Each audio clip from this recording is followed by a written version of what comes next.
এনে মাথায় ছিটিয়েছেন। মহাকুম্ভের পুণ্য স্নান, এক হয়েছে হিন্দুস্তান।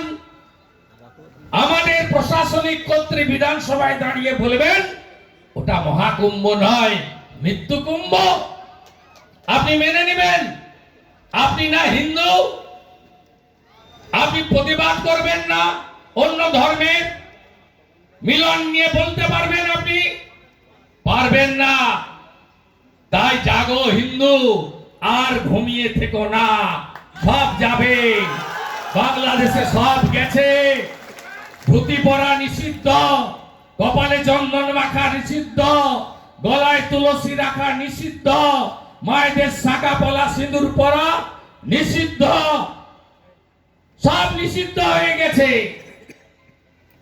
এই বাংলাটা বেঁচে আছে, বাঁচতে গেলে এক হতে হবে। আজকে যদি কেউ বলেন গন্দা ধর্ম, আজকেই বলেছেন কলকাতায় দাঁড়িয়ে হিন্দু ধর্ম গন্দা ধর্ম, হিন্দিতে গন্দা, তার বাংলা করলে কি জানায়? নোংরা। আপনি হিন্দু, আপনার ধর্ম নোংরা? আপনি এখনো চুপ করে থাকবেন না? তো বাবু আমি ভালো আছি, বীরনগরে তো কিছু হয়নি। কাল যাহা মোতা বাড়ি, আগামী কাল হবে আপনার বাড়ি। জাগো হিন্দু, জাগো হিন্দু, জাগো হিন্দু। রাম, ভগবান রাম আমাদের আত্মা, ভগবান রাম হিন্দুদের প্রতীক। নদিয়া নগরে দাঁড়িয়ে আছি। শ্রী চৈতন্য দেব হরে কৃষ্ণ মন্ত্রের সঙ্গে রাম রাম উচ্চারণ করেছিলেন। শ্রী চৈতন্য দেব প্রভু পুরীতে গিয়ে রামচন্দ্রের ধনুর্বাণ উপরের দিকে তুলে ধরেছিলেন। শ্রী চৈতন্য প্রভু নদিয়া নগরের পথে পথে রাম রাম রক্ষমাম কীর্তন ভজনে বোল তুলেছিলেন।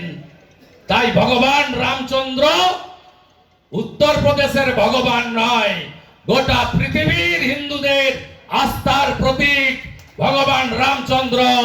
রামনবমী জোরদার ভাবে পালন করবেন, সর্বত্র ধ্বজ লাগাবেন, সর্বত্র জয় শ্রীরামের নারা তুলবেন, শান্তিপূর্ণ ভাবে করবেন, অন্যের অসুবিধা না করে করবেন।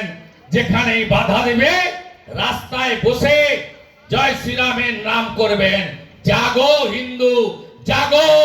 এ লড়াই টিকে থাকার লড়াই নয়, এ লড়াই অস্তিত্ব রক্ষার লড়াই। আমরা 51 সালে ছিলাম বাংলায় 85 ভাগ, আজ হয়েছি 67 ভাগ। 47-এ দেশ ভাগের সময় বাংলাদেশে হিন্দু ছিল 33 ভাগ, আজ হয়েছে মাত্র 7 ভাগ। অস্তিত্ব বিপন্ন হবে যেদিন আপনি 50%-এর নিচে নেমে যাবেন।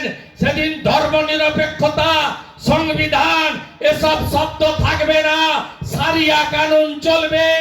মেয়েদের বাড়ি থেকে বেরোনো বন্ধ হবে, মেয়েদের কাপড়ের তলায় পর্দার নিচে থাকতে হবে। আপনি এইভাবে রাধা মাধবের কীর্তন গান, ভজন সঙ্গীত, রামায়ণ মহাভারতের কথা আলোচনা করতে পারেন।